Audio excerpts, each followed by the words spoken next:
지금부터 6월 10일 새벽 예배를 하나님 앞에 드리시겠습니다. 우리 함께 Never Give Up 이란 제목으로 시편 79편 8에서 9절 말씀 함께 보겠습니다.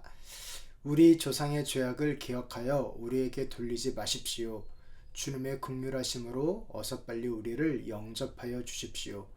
우리가 아주 비천하게 되었습니다. 우리를 구원하여 주시는 하나님, 주님의 영광스러운 이름을 생각해서라도 우리를 도와주십시오. 주님의 명성을 생각해서라도 우리를 건져주시고 우리의 죄를 용서하여 주십시오. 아멘. 국민일보에서 몇 년 전에 나온 리서치인데 한국의 한 4분의 3 정도는 기독교에 호감이 없는 것으로 그렇게 나타났습니다. 특히 19세에서 29세에서는 호감도가 19% 그 정도로 나왔어요. 25%가 안 되는 거죠. 그리고 기독교는 배타적이고 세속적이고 물질적인 그러한 종교로 생각을 하는 것으로 좀 나타났습니다. 참 안타깝죠. 물론 이단들이 있어서 기독교를 오해하는 것이 있을 수도 있는데 그것도 있지만 뉴스에 좀 안 예쁜 기사들이 종종 나오곤 하죠. 그래서 어떻게 보면 자업자득 같아 보이기도 하고 수긍이 갑니다. 그런데 그렇다면 이대로 교회에는 소망이 없다 그렇게 생각을 해야 될까요? 그런데 하나님께서 쓰시는 역사를 보면 예수 그리스도의 복음만이, 그리고 그 복음을 품고 전하는 교회만이 세상의 빛이요 소망임을 알 수 있습니다. 어떻게 센 그런 표현이죠. 아무리 잘못해도 그래도 교회가 소망이라는 거냐? 잘못한 거 너무나 안타까우나 그러나 복음이 소망이기 때문에 복음을 전하는 교회가 소망이 받고 또 소망이 되어야 되고 교회를 포기할 수 없다라는 것입니다. 그 이야기를 하는 겁니다.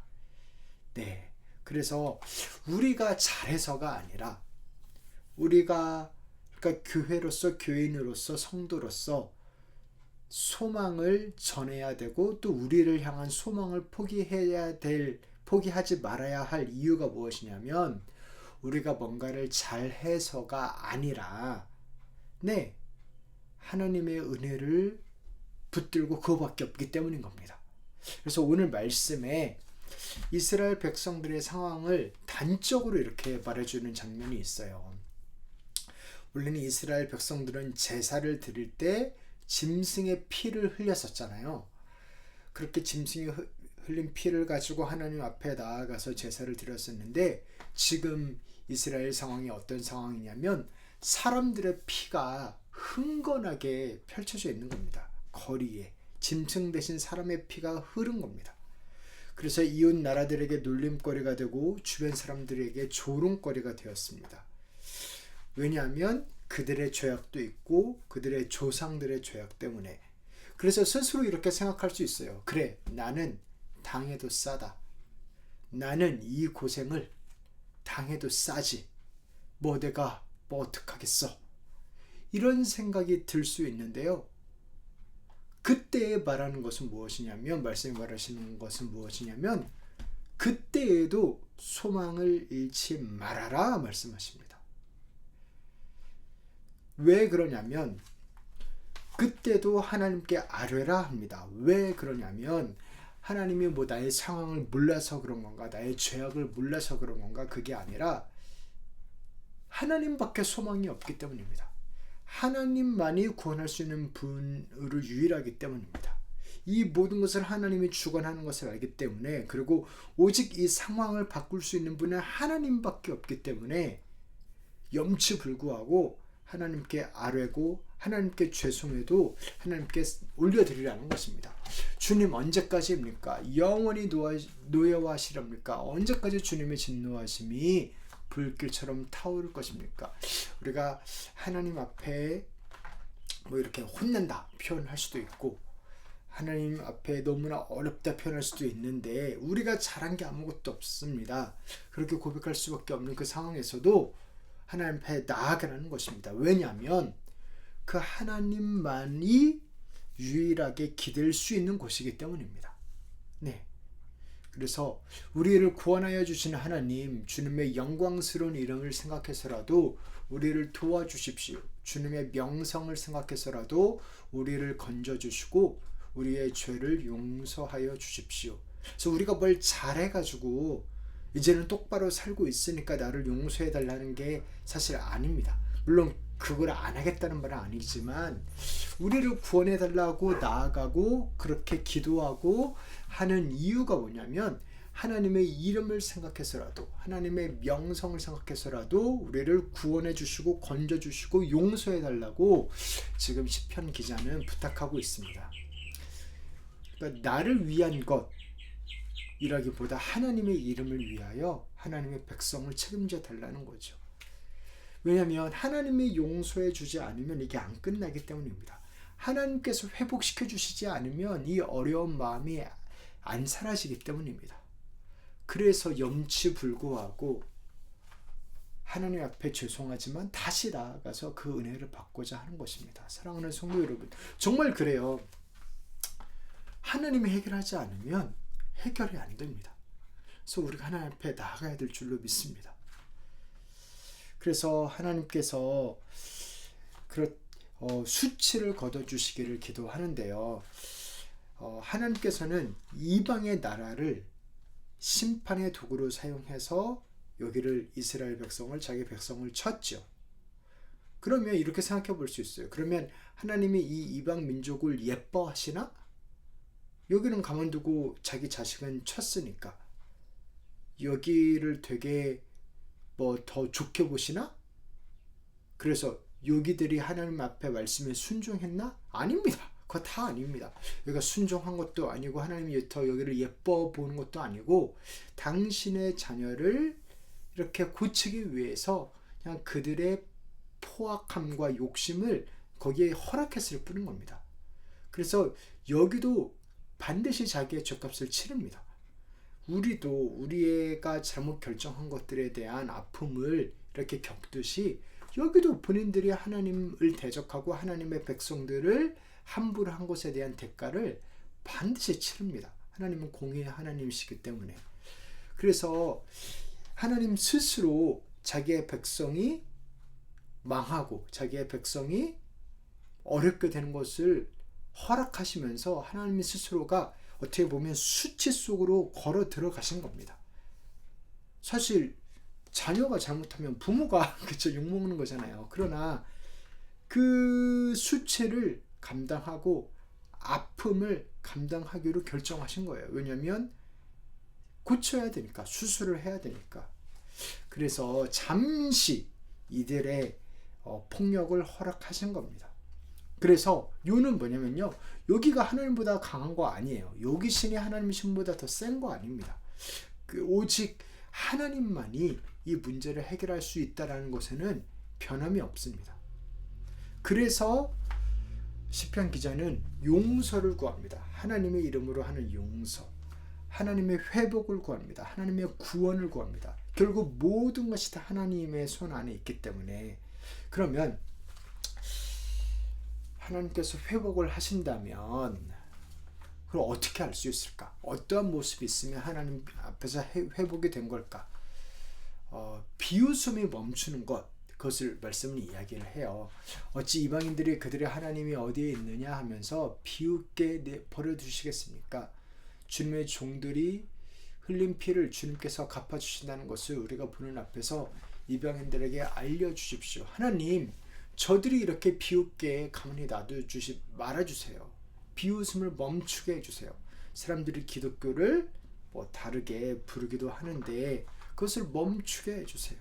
우리로 아름답게 올바르게 살게 도와주시고, 그리고 그 비웃음을 멈추고 하나님 은혜 가운데 우리가 살아갈 수 있도록 도와달라고 그렇게 기도합니다. 그리고 그것을 소망하고 누군가가 우리를 짓밟는 것을 멈추기를 위해서 간구하고 실제로 그것을 보는 것이죠. 그리고 또한 하나님께서 세우시고 채워주시고 회복시켜주시고 구원해주시면 건짐을 받습니다. 즉 부흥을 봅니다.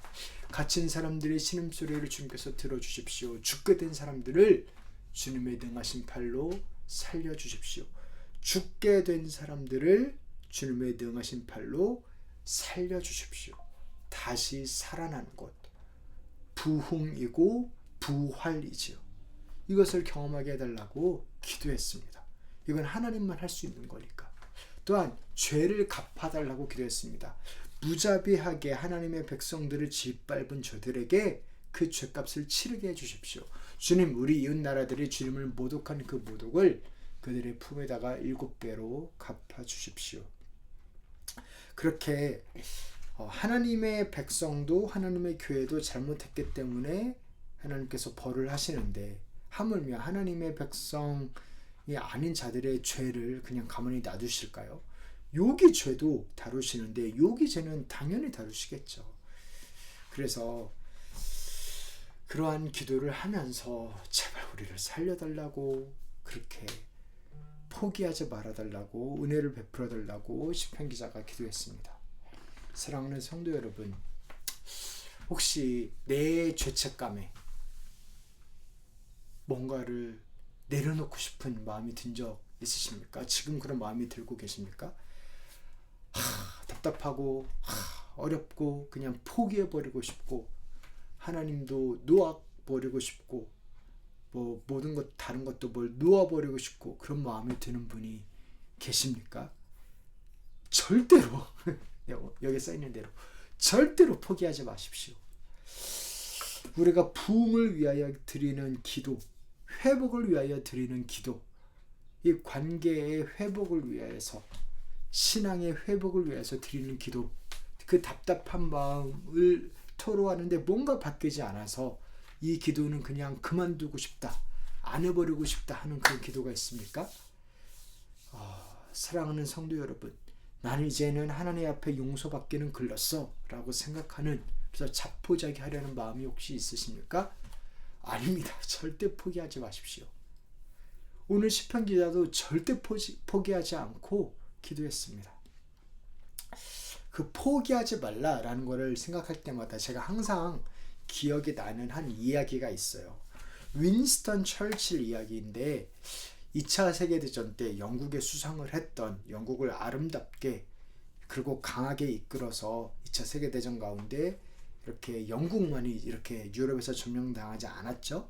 그 윈스턴 처칠인데, 이제 노년이 돼서 자기의 모든 일들을 마치고 거의 죽을 날이 얼마 남지 않아서 한 번은 옥스퍼드 대학교에서 졸업 연설을 할 때가 있었대요.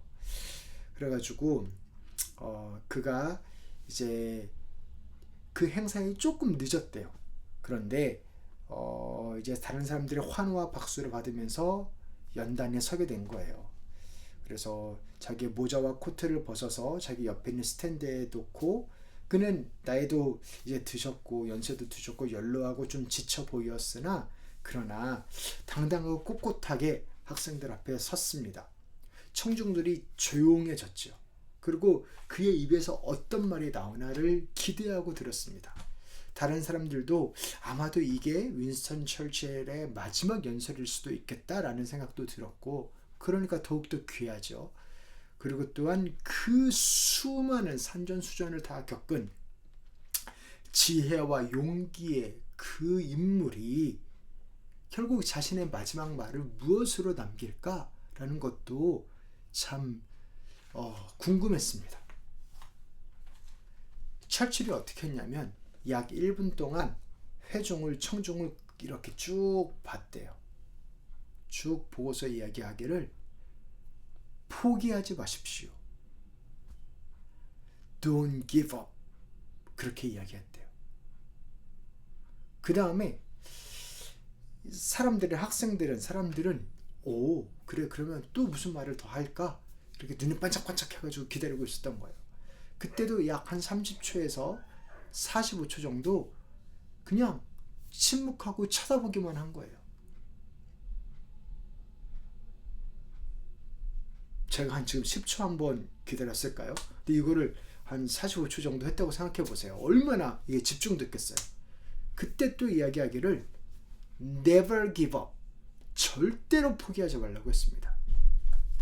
그 다음에 숨을 가다듬고 어떤 교수님들은 눈에 눈물이 고이고, 왜냐하면 처칠의 인생은 정말 never give up, 절대 포기하지 않는 인생이었으니까요. 그 전쟁통에서도 소망을 잃지 않고 했었으니까요. 그 다음에 마지막으로 이 노년의 정치가는 이렇게 고백했다고 합니다. Don't you ever give up.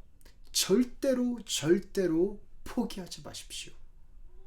그 고백을 했답니다. 그 고백을. 그러니까 포기하지 마십시오. 절대로 포기하지 마십시오. 절대로 포기하지 마십시오. 그리고는 딱 모자를 쓰고 코트를 걸치고 단상을 내려갔답니다. 너무 강렬하죠. 저도 이 이야기를 듣고 그렇구나 했고, 사실 설교를 준비하면서 다시 이 이야기를 꺼내 읽으면서도 이야 막 그랬는데요. 사랑하는 성도 여러분, 그렇게 절대로 포기하지 않을 것이 있으니 무엇이냐면 바로 소망입니다. 희망입니다. 왜냐하면 우리의 하나님이 계시기 때문에, 생명을 주시는 분이 계시기 때문에 절대로 포기하지 마십시오. 그 하나님의 이름에 있는 그 영광, 그것을 절대로 포기하지 마십시오. 그 영광은 하나님이 언제 가장 영광 받냐? 그것은 우리를 구원하실 때입니다. 당신의 은혜를 베푸실 때입니다. 하나님이 당신의 이름에 있는 영광을 포기하지 않기 때문에, 곧 우리를 구원하기를 포기하지 않으시기 때문에 우리도 포기하지 맙시다. 그리고 하나님 앞에 달려나아가서 두 손 들고 앞에 가 그 반세반석이신 하나님 앞에 우리의 마음을 토로합시다. 그때에 놀라운 은혜로, 놀라운 구원으로 함께 하시리라 믿습니다. 이제는 우리 주 예수 그리스도의 은혜와 하나님 아버지의 사랑이 Don't give up, never give up, 절대로 포기하지 않으며 나아가는 그 은혜를 붙들며 나아가는 우리 사랑하는 성도님들 한 분 한 분 가운데 이제부터 영원토록 함께 있을지어다. 아멘.